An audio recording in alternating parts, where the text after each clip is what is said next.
รถไถหลายปีแล้วนะปีนี้อยากเอาควายมาไถนาท้องใหญ่เอาควายอ้ายโตใหญ่ๆมาไถให้แน่ไถหลอกทั้งแท้เอาจนอยากฆ่าน้องตายคันควายเถิกอ้ายยังไถนาเก่งหลายน้องสิเป็นคนจับควายแล้วอ้ายนั้นเป็นคนไถควายเถิกดำอ้ายคือสิไถนาเก่งน้องนี่อยากเห็นควายเถิกใหญ่ของอ้ายไถนามาไถให้แน่ใจขาดแท้คันอ้ายบ่มาไถแล้วไปลมราคาอยู่เถียงนาน้ำกันสองคนสะอ่อนเด้สะอ่อนควายเธอของอ้ายได้จับได้บายหัวใจคือสิมีเฮง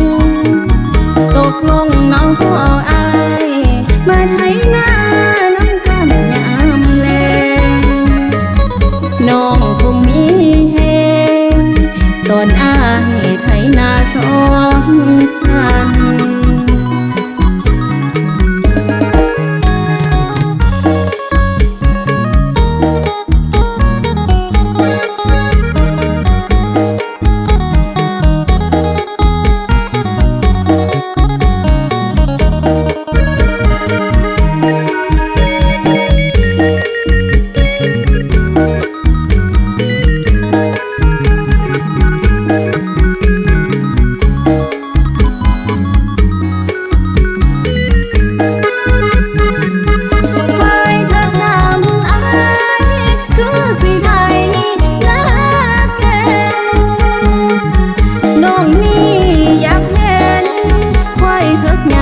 ของอ้ายไถ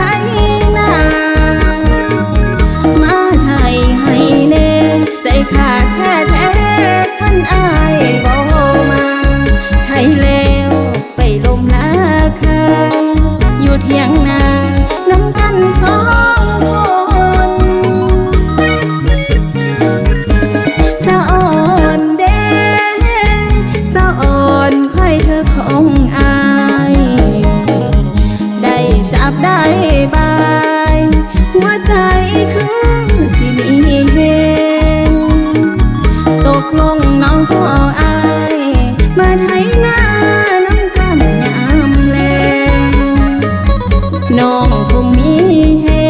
งตอนอายไถนาสองพัน